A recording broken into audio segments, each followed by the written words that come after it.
Just a quick heads up that these are adults having adult conversations about things that take place on a show where the adults use a lot of adult language. All this to say there might be some salty language ahead, so please plan accordingly. Now listen, you two knuckleheads have split our locker room in half.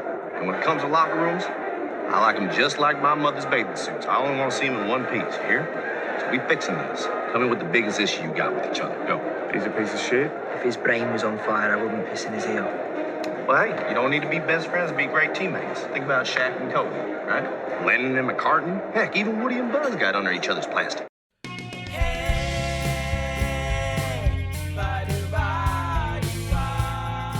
What would Ted Lasso do? This is a question that we explore in each episode of this podcast. We take the lessons we learned from Ted Lasso and we apply them to the real world through the lens of leadership and positive psychology. My name is Dimple DeBalia. And my name is Jeff Harry.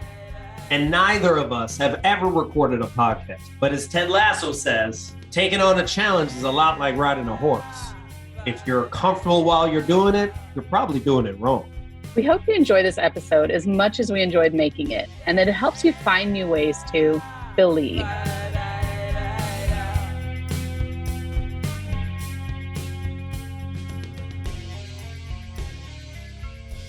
I don't remember. I only committed to it on a Friday. It is Monday. How could I have forgotten? Why does this happen from time to time? Yeah, that was funny when you showed up this morning and asked me, and I couldn't remember what you committed to either. But I was just saying that I think it's interesting that we are talking about these lessons and how great they are and how we want to be able to emulate them and stuff. But it's a lot harder in practice than we realize because there's just so much intentionality required. And so it's really easy to just forget, you know? So, yeah, and also the idea of like, you know, if you're committing to something each week, then you're trying to incorporate more things each week, right? So yeah. Like, attunement was my first one. Being a panda was the second one, being present. So that I have no idea what the third is. It does make me think of this Alan Watts quote where he basically was saying how like there really is, future does not exist. All we have is the present. And like, that's what we need to be. If we focus on that, then whatever happens will happen. You know, the future will lay out how it lays out. But we spend so much time on the future or the past, and we barely spend any time in the present when the present is all that we have. And I was like, woo! It's true. It's so true. And it's funny that you said that. So my thing that I was committed to doing was practicing kindness, which I like to think that I'm a relatively kind person anyway, but I think we can all stand to be a little bit kinder. I know, right? I am. I'm terrible. We can all find a way to be a little bit kinder in our day-to-day interaction. And so I had plenty of opportunities and that was fine. And, you know, everything from just like little acts of kindness, like actually this feels like a big one these days is on the road. Like, I don't know if it's, you know, because people were cooped up for so long, like people are just like jerks on the road. Yeah. So I was driving yesterday and this guy let me into the lane and I actually like raised my hand in the rearview mirror to thank him. Yeah. And, you know, like, I just feel like that's such a little gesture, but it's like an acknowledgement, like, thank you for doing that. And, you know, so little things like that. So I had, as you mentioned, we have a bit of an abbreviated time this time between recording. Normally we take about a week and this time we took a weekend. So yeah, so I had a few chances and that went fine. But what did come up for me was similar to what you were saying, which was realizing that we operate on autopilot, you know, so much in our lives. And if we're not paying attention, you know, again, because we have this inherent negativity bias. So you know, it's a protection mechanism. So kindness is not necessarily our default. It's not that we're bad people or whatever, but I think to really be kind, like there is a level of intentionality that has to be there. And we have to be present and paying attention to actually doing that. Yeah, I think the other part is it's really hard to be kind, right? It takes a ton of effort right now. Like, hold on, there was, I'll find the quote soon.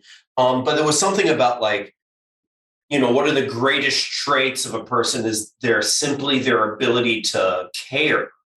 And it's really hard to care right now. Because Yeah. like you're just overwhelmed and everyone is stressed out, whether you see it in the airport or, in traffic or on the street, just people venting it with, because people haven't been able to process everything that is going on, right? So like the idea of just being nice seems like a lot. It seems like an extra daunting task. So my question then to you is, though, Yes, bring it. were you kind to the most important person, which is you? That's actually a really great question. So I have to say, this past year, like I've really been working on self-compassion a lot more Oh, nice. for this exact reason, because it's important. But having said that, I had this thing happen this weekend. It's not really that big of a deal, but it really stuck with me. And I just beat myself up about it for like a couple of hours. Like it really was bothering me. And I kept like trying to come back to be like, you know what? It's not that big a deal. Let's just let go of it. Let's move forward. It was a mistake.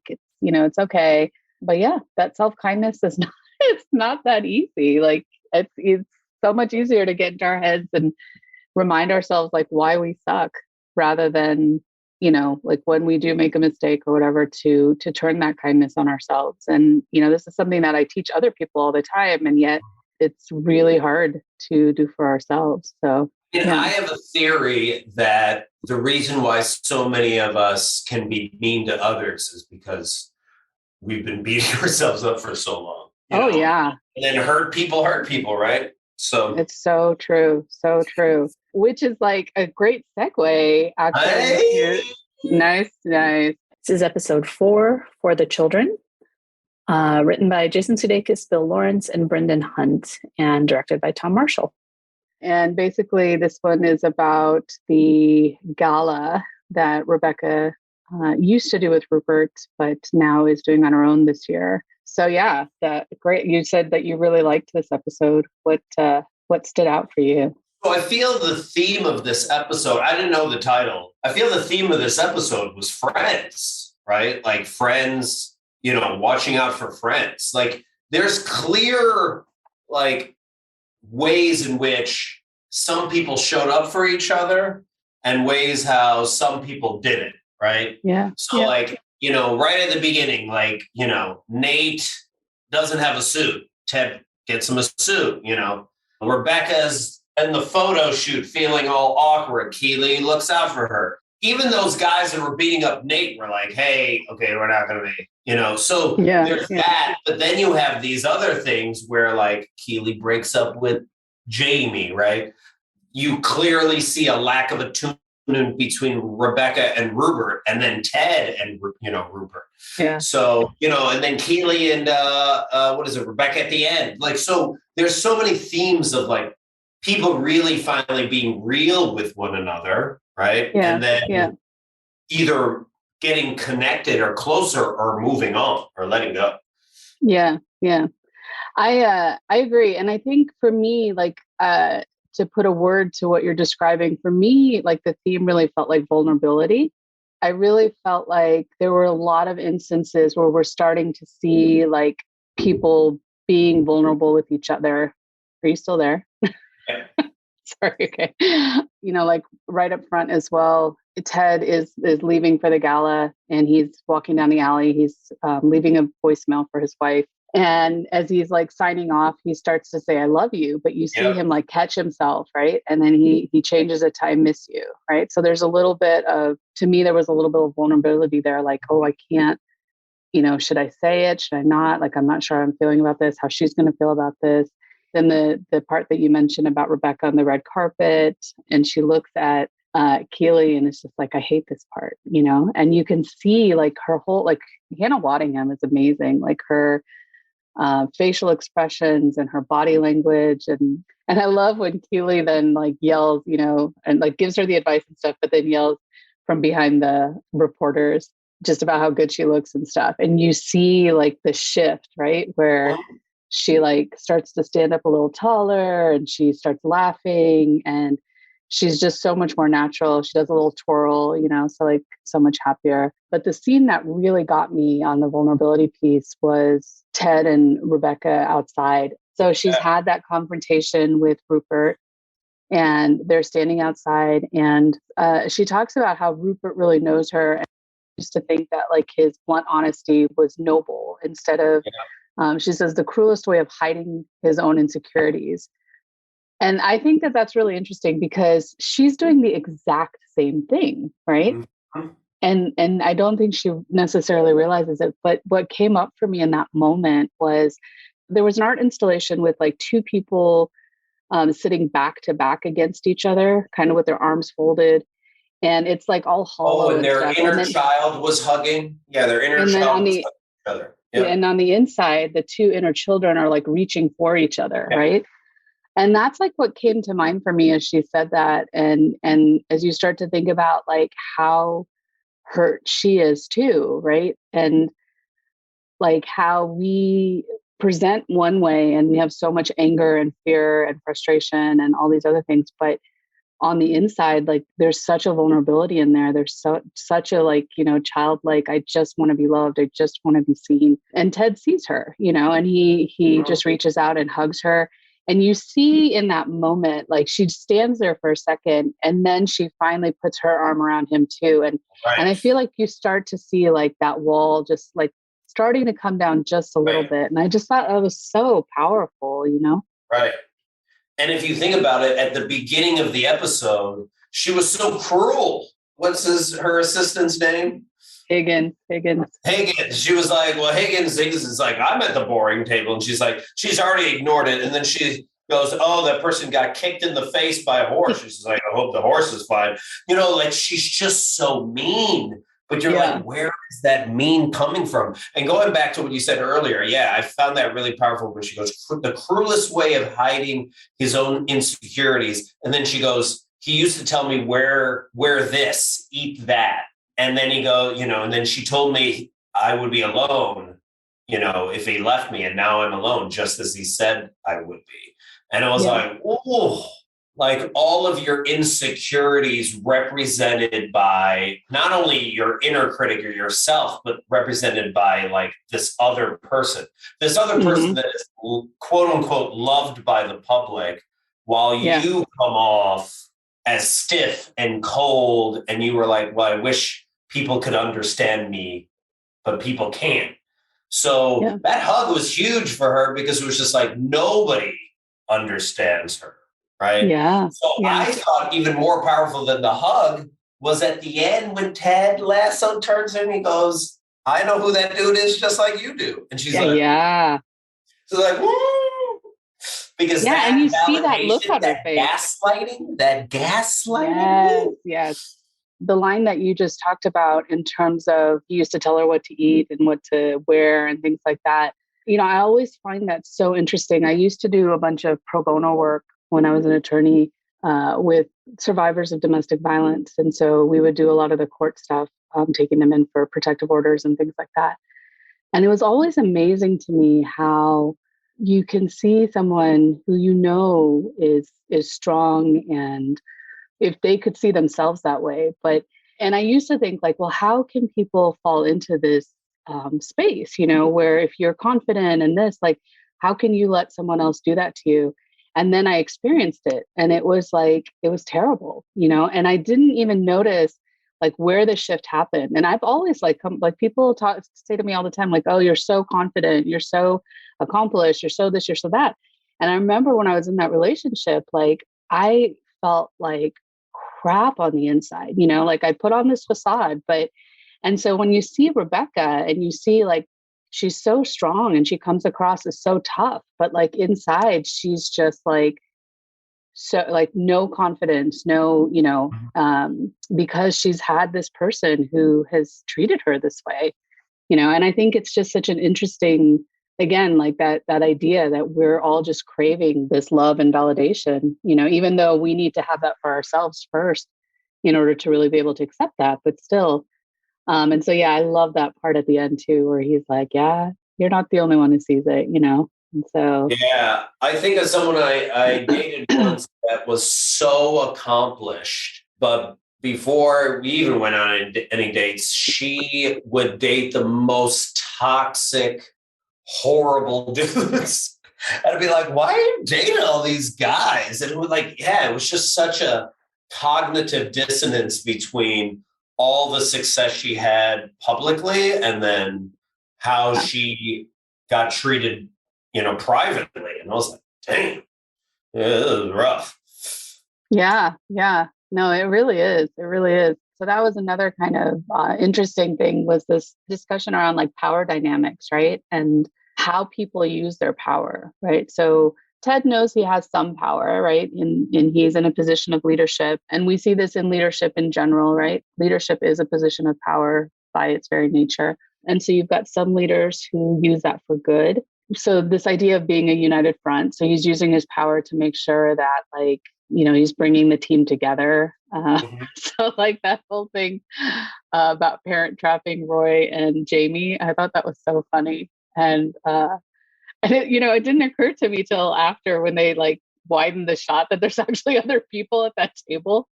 I was like, how awkward would that be if you were right at the like trying to get an autograph from like Jamie or Roy, and you're like, when should I chime in? I should ask. Yeah. I thought that was so funny. But yeah, so kind of like trying to figure out how to bring people together. Oh, there was something else on the power one. It'll come back to me. But then on the other hand, you've got people like Rupert who are powerful, right? Because he's wealthy and white and a number of other things. And the way that he uses his power is like the complete opposite, right? Of Ted. Oh, that was the other thing was, so when Rupert is like, oh, it's been a tough year for her, but and like Ted has her back the whole time. And then he goes one step further because he realizes that if she doesn't have a musical guest, it's going to look bad on her. And so he then, grabs Higgins. He knows Higgins hasn't done it. So like, in a way, he's also got Higgins covered too, because Higgins is not going to get, and so he's able to kind of navigate that and use his power in that way. And I just thought that was really, really pretty cool. The Rupert guy reminds me of the better.com guy. Like, there's like, he's just using his power to make himself look good at the expense of others. And also, and if you think about it, if you try to, I know it's hard to do this, but if you try to dig into his insecurities. Yeah. Why did he even show up to that gala? Because he feels irrelevant. Why does he, get that girl at the end and go home with her? Because he's alone as well. He's lonely as well. Why does he insult her? Because he feels like a piece of crap. And he's like, well, I feel like a piece of crap, but I don't feel as bad as her. And then he feels necessary to both get on Ted Lasso's good side and also insult him at the same time, basically treating him as he would treat Rebecca, like. Do you really think he was trying to get on his good side though? No, meaning like publicly, okay. Yeah. stuff like that. And then quietly, like he does with Rebecca, right? The same kind of gaslighting of just like, but I'm not happy about these last losses. And then he even drops that seed of like, oh, do you think Ted is good for the team? He's like, I know you're deliberately destroying the team. And now I'm going to try to create this rift between you two. She doesn't deny it. She goes, this is exactly what we need. Oh, there's so many fascinating power dynamics with that dude. Yeah, there really were. What was interesting about that scene in particular, though, where, like you said, he's laughing the whole time, but then he says, "Oh, and I wasn't too happy with those losses." And you see Rebecca. Rebecca is like trying to suppress a smile. Like you can see that she's like, "Oh, this is hurting him. This is what I wanted," Yeah. And she's so engrossed in that even when he makes the comment about like, "Oh, when Ted says, oh, we're going to turn it around or whatever." And he says, well, I believe you. And then there's like that silence. And then Ted's like, it's going to get real awkward if you don't speak up or something like that. And then she's like, well, yeah. because she's just so like in it, like looking at him and trying to see like what his reaction is, because this is what she's been working towards, right? And she's getting that real time response. And, and it probably feels good in the moment. Like we've all been there, right? Yeah. Like in the moment, it's like, yeah, you know what? I got you. And you hurt me and now I get to hurt you back. Now and I get to hurt you back. It's kind of crazy. It's like that becomes all encompassing, like it can take you over. And I'm trying to think of like imagine the times when that has happened to all of us, right? Where you're just so angry that you just start lashing out with like it's just irrational.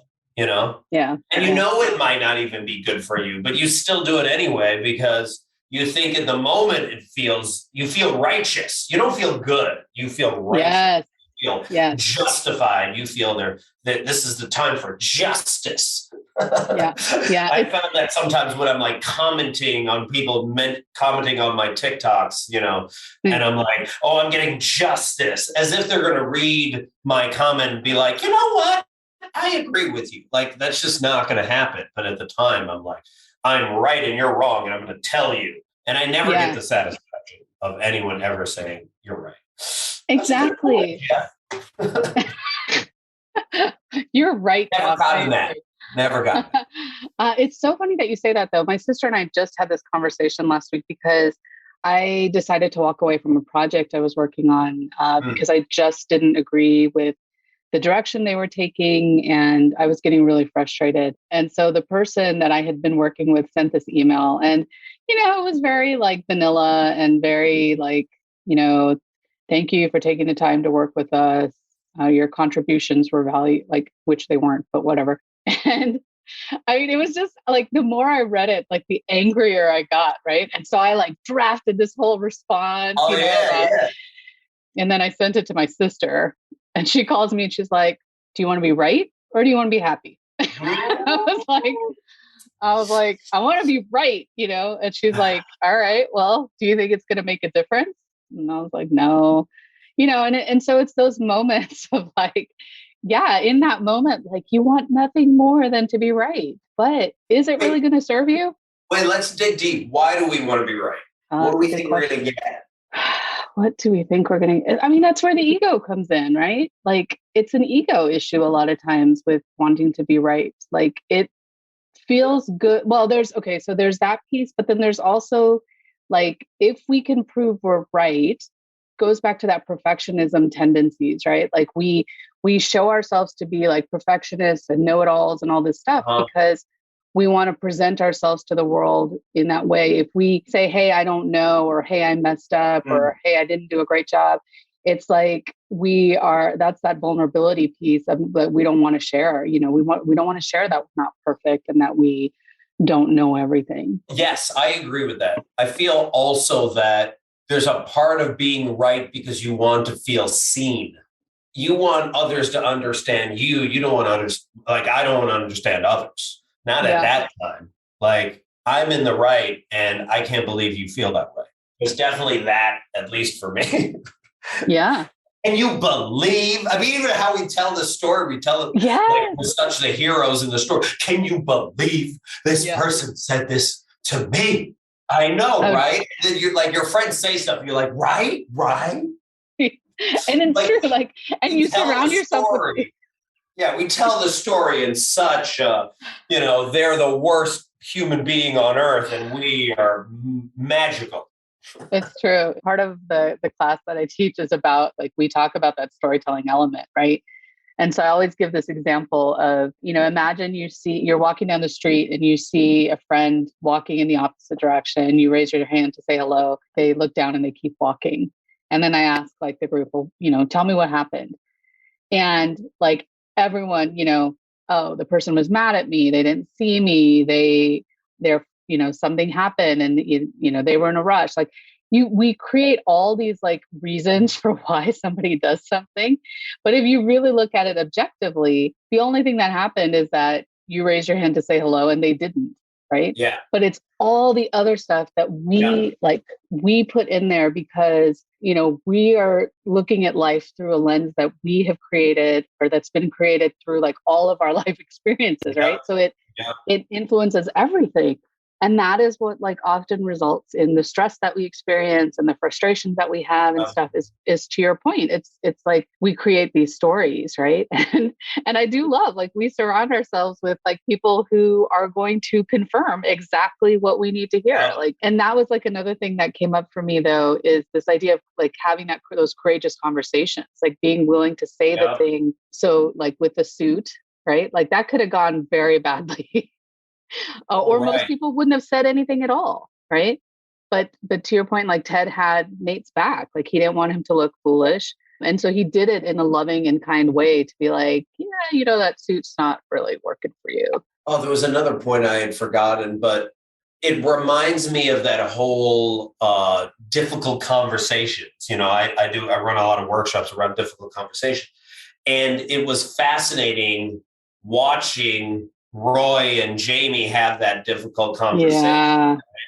Yeah. And also how it went down, because Ted brought them together and it was just like, hey, y'all need to work it out. But he also didn't do too much, and just let them. And actually, it was probably the most realistic, difficult conversation I feel I've seen on like media, because typically it's just like, it's like Family Matters where they have a nice conversation. They're like, hey, we're friends again. And it's like, no, the guy still hates his guts. But like, I like that your reference is Family Matters. Yeah, you gotta love Family Matters, TGIF, right? Thank goodness it's Friday. But yeah, because in it, think about it, going back to where we were talking about the hero story, finally, when they both go to the bar, Roy is like, shut up, I'm speaking first. But then Roy tells the story where he's not the hero. That's a huge thing. And then Jamie then finally tells a story about how, he had Roy's poster up and then they're both really honest with each other, which is really hard to do, right? But honest from a standpoint of like, I'm not going to hold anything back, but I'm also not, I don't know if I'm so much attacking you. It's just pointing out my perspective. Because when Jamie does say to Royce, it's like, look, you act as if everyone should just worship the ground you walk on for all the trophies. But like, you're not the same player. It's like, dang. And then it's just like, Roy's like, you're so arrogant and selfish out there that I refuse to pass you the ball. The tone is different because the tone is like, it's not charged. Yeah. It's like, I'm not trying to attack you. I'm not attacking you like Rupert. I'm really actually just saying something that you should probably know. And you probably already know yourself. Yeah. And that's the part that I think is really difficult with the whole, friends thing, is like, when can a friend say the truth to you? Yeah. And when can that friend just be like, you're right. I can't believe the world is horrible, but you're amazing. Yeah. And it takes like, again, going back to vulnerability, like it takes being able to trust the person that you are in that space with, to know that if they're telling you something like this, it's out of love and it's not out of, like wanting to attack you or whatever. And this piece with Roy and Jamie, like, Ted starts that conversation off at the table with like, you don't have to be best friends to be teammates. And that really, like, I had to sit with that for a bit, because I was like, yeah, that's really true. Like if you think about team dynamics in like a company, you don't have to be best friends with all your colleagues, but there's this idea of the mutual respect and finding common ground. And I always talk about this as like, creating human-centered workplaces, right? Like if we can see each other as human beings and respect each other on that level, like we can be respectful to each other and we can have those conversations and know that we're not just trying to tear each other down. We have the same like common goal at the end of the day. And you can even potentially hate that person, but still be honest with them. Some organizations or some teams I've worked with where like that dynamic exists, but at least people know where you stand. Yeah. I think the part that is really hard most of the time, and I've said this a lot of times, what was the acronym for NICE? Nothing interesting can emerge. Like when you have too many nice meetings, no one knows where each other stand, and then no one knows really what everyone is like honestly thinking. So the team can't operate because everyone's lying to one another, you know? That's such a good point. Like, that's such an important point, because if we were able to exist in like communities and workplaces where like honesty was a core value, right? Honesty and the understanding again that we have like shared common objectives, then there wouldn't be this sense of like, I don't know if what this person's telling me is really true. Because you're right, like in the workplace, we spend a lot of time on that. You don't know if the people that you're working with, like, if they really like your idea or if they are just saying that, or it's really tough to operate in that way day in, day out. It's another reason why I think people are exhausted, because, you know, the work itself is hard, but when you're playing these like mental like games, trying to figure everyone around you out, it takes like, it wears on you, you know, big part of burning out kind of. I ran a workshop a while back called Dealing with A-holes at work. But there was one term that was worse than like the a-hole that was right up in your face. It was the a-hole where you didn't know where they stood. Yeah. Sometimes they could be your friend, and sometimes they stab you in the back. Sometimes they speak up for you, and other times they're silent when you need them to be. And it was just like, that's more exhausting because you just don't trust the environment. You're just kind of like freaked out all the time of like what might happen. And you're like, oh. It's interesting because it reminds me of like that idea of political correctness. Like, you know, we existed in this society of political correctness for so long, which on the surface like felt better because at least people seemed to be respectful of each other. But I have to say that, you know, after everything with George Floyd, after he was murdered, and then like the resurgence of Black Lives Matter and just these calls for more social and racial justice, it's been really interesting to see people stepping into like what they actually believe. And it was a real eye opener for me personally, because I was really surprised at people who I thought, you know, we shared the same thoughts and values and everything, and we don't. And it really made me question like, wow, like all these years, either work together or whatever, I've known you, like, what did you think about me that whole time if you were keeping all this to yourself? Yeah. The term is referred to as the ambivalent a-hole. They suffer from the frenemy disorder. So during George Floyd, for what I remember is a lot of people being like, oh, it's so wrong. Oh, we should do something about this. And then like within a month, they were like, are we still doing this? Yeah. And it's like, man, I've been doing this my whole life, and you got tired after a month. Like you're like, I know we were doing it during the summer, we had more time, but now we're getting back into school. So can we just like wrap this up? And it was like, wow. Yeah. It doesn't feel great. Sorry, one funny thing, if I can shift the mood back for a second, about that scene with Jamie and Roy at the bar was. I've just been reading a lot of like interviews and things like that. And it's funny because apparently Brett Goldstein and Phil Dunster are actually really good friends, and they're always just cracking each other up. And so that scene at the end where they are toasting and he says, well, to your death, right? Yes. And you see Roy start laughing. Like I'm really curious if that was really like Roy laughing or if it was actually Brett Goldstein laughing. Because he said that of all the like people he works with, like the scenes with Phil Dunster are the hardest for him to get through. And he ends up breaking character every time because they just crack each other up so much. And so yeah, sometimes I watch the show and I'm like trying to figure out, I'm like, is that the actor or is that the character, you know? Well, I definitely thought it was Roy because at the end he was just like, you're such a prick, which is true. Like, it's just like, he really is wishing for his death, you know, but...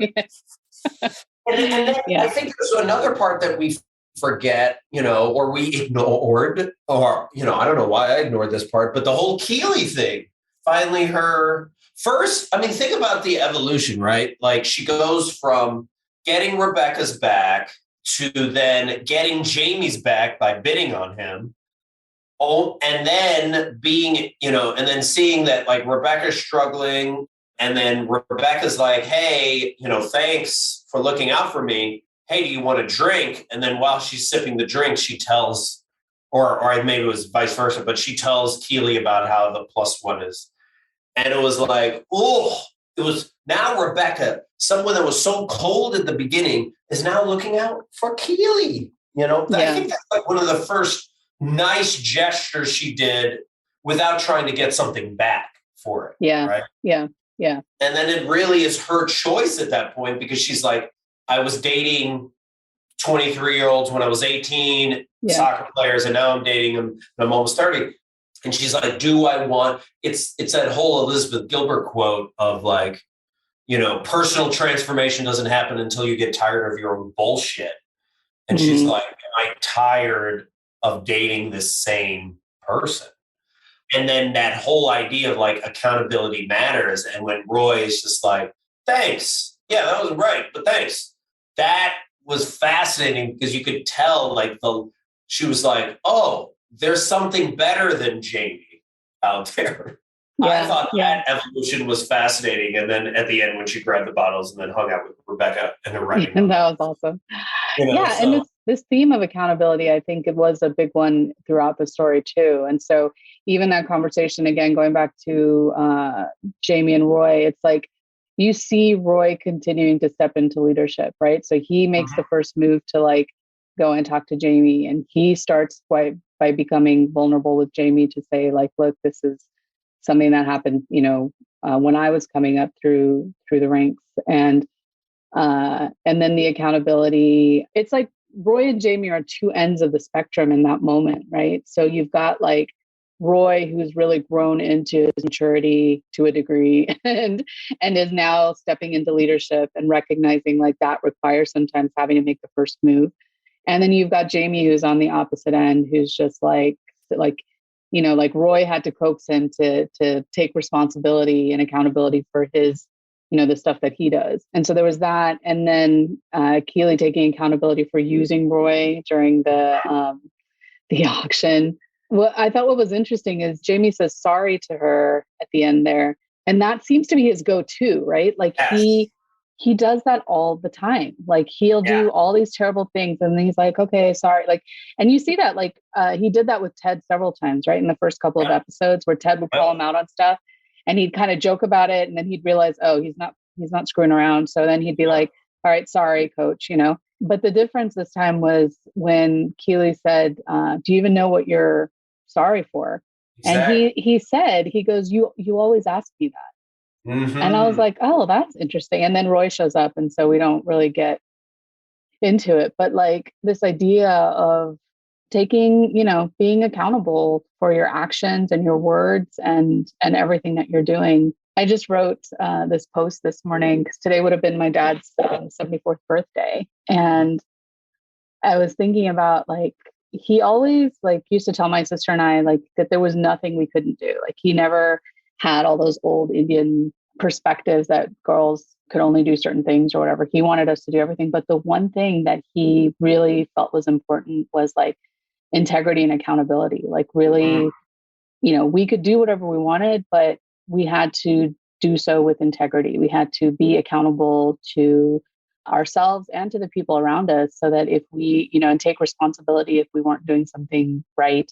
And I just think that that's like, it's so hard, because again, that ego gets in the way and it's interesting because I think of like probably Jamie always because he's attractive and he's a talented soccer player and all these things. The sorry was always enough.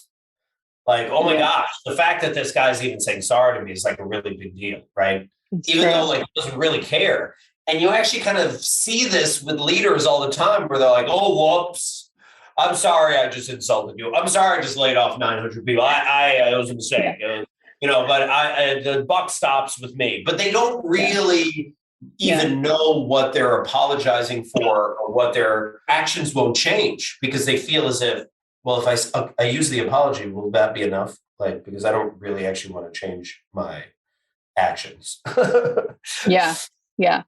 It's so true. It's so true. And this idea of, and a lot of times those apologies are also their apologies like masked in an insult, kind of, like, I'm sorry you feel that way, or I'm sorry you blah blah, and it's like, that's not really an apology. Right. They're very performative and rude sometimes. Yeah.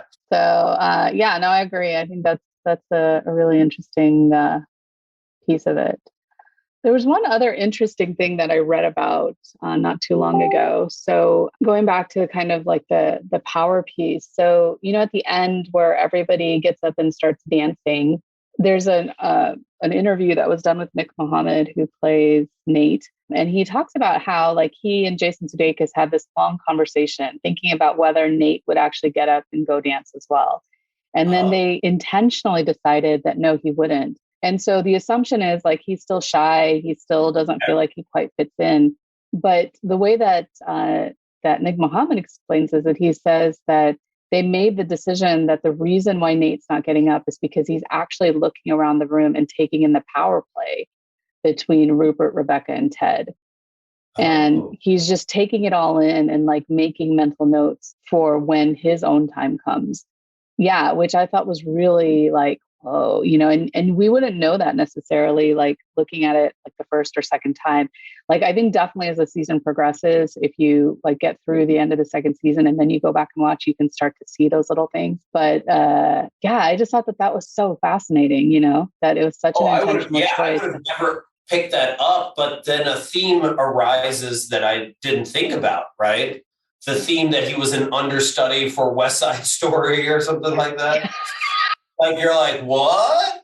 And then Ted is just like, another layer peeled away. The meat onion. I thought that was really powerful, but then that actually takes in consideration as well the underestimation of Cam. Cam out of nowhere, this street performer, just like all of this busker, all of a sudden comes through for them. And it's just like, I love that. I don't know. I love that. That part was and Ted's quite, like, yeah. And he's like, you're not going to want to judge this book by its cover. Right. So Cam Cole is an actual musician, and it's interesting. So he's in one of these Facebook groups as well. And he's like talked a couple of times about how through Ted Lasso, like he's seen his own like followers and stuff go up, which I think is great. Like, I love that he's getting an audience as a result of this. But yeah, he's a super talented musician, which also the music, I know I've talked about this before, but the music in this show, just like, so the last song at the end when Rebecca and Keely are speeding through town, drinking champagne and in the rickshaw, is actually a song by Robbie Williams, who was supposed to be the musical guest for the thing. And the title of the song is For the Kids. So, which I thought was like a really nice way to bring it all back together. And then Coach Beard, like, can we just talk about Coach Beard for a second? What was that? Don't put the game before the dame. He put the game before the dame. What lesson can we learn from that? Yeah, like what's your lesson from that? Well, my lesson is I don't think he was comfortable outside of the game. Like, that was where he thrived with this, I don't know, relationship. And then when she was like, can we do something else like dance, which is not something it seemed like that dude could do. He was just like, I can't break out of this. Like, this is my comfort zone, and I choose not to be, to get out of my comfort zone. She's like, okay, well then I'm out,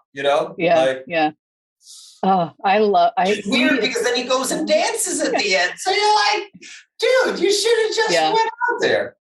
The headbanging just cracks me up, but he is so funny. Like, he's such an incredible actor. And Jane, the woman who plays Jane, is actually played by Phoebe Walsh, who's one of the writers on the show.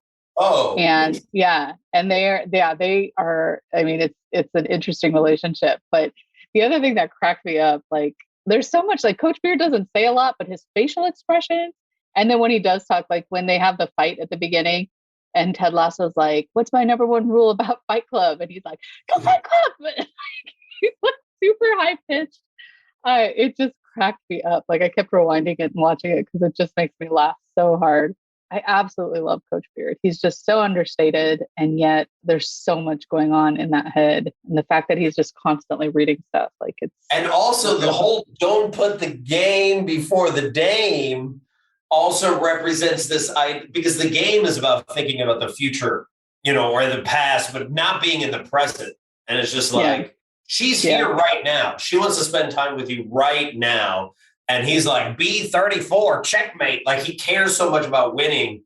And she's like, I don't even care about this game anymore. Like, I'm done with this game. Like, it's not fun for me. And he's just like, oh, let's win. And it's just like, why do you win, dude? You don't even, like, that's not even that win is not going to even bring you happiness, right? Like, it's right at that moment, right? Yeah, yeah. So I love that you just used a bingo reference for the chess game. Oh, what bingo reference? Because you said B34. Oh, B34. Oh, but I do. Because I don't know chess. I don't really know if that's a move. No, I think that's awesome.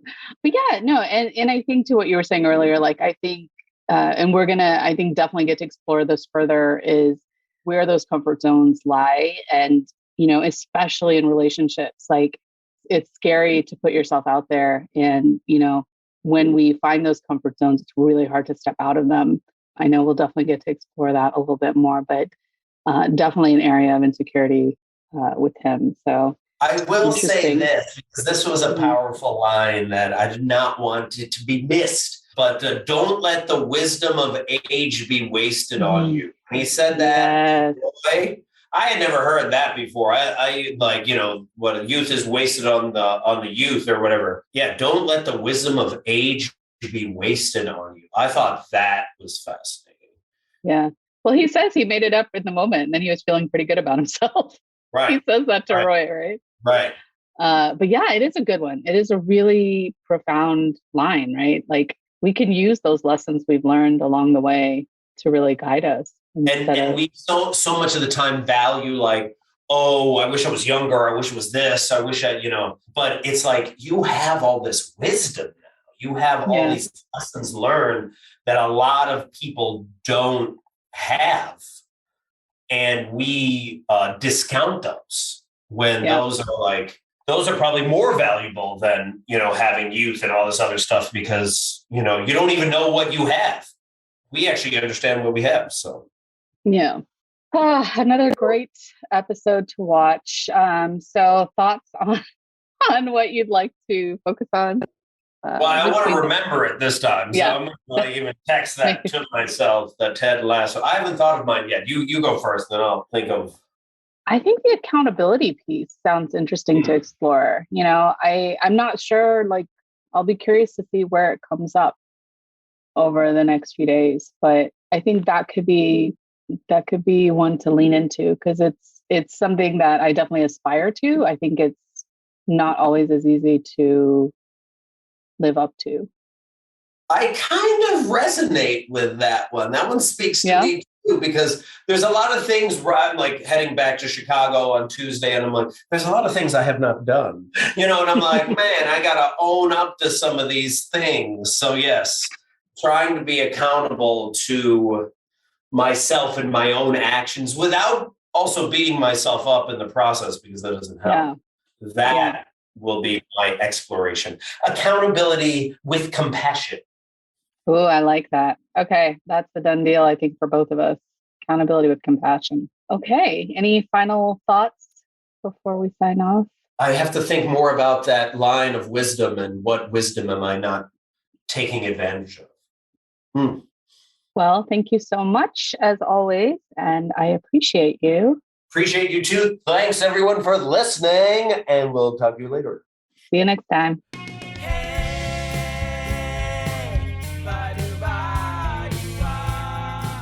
Thanks so much for listening to What Would Ted Lasso Do? If you got any nuggets of Ted Lasso wisdom from this episode, try them out in your life and let us know what happens at WWTLD Podcast on Twitter, Instagram, or at our website, www.tldpodcast.com, where you'll also find a full transcript of the show.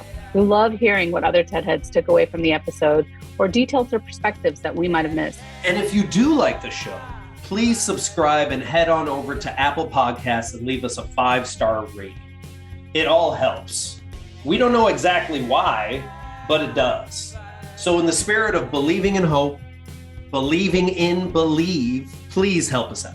And thank you to Podify and Sam Davidson for producing our show, to Kajal Dabalia for our visuals and graphics, and to Kenzie Slatow for our theme song. And most of all, thank you to all of you for listening. Ted Lasso could simply just be another show to binge watch.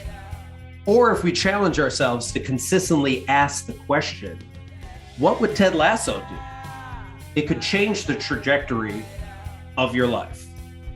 It has for us. So join us again next time as we explore another episode and ask ourselves, what would Ted Lasso do?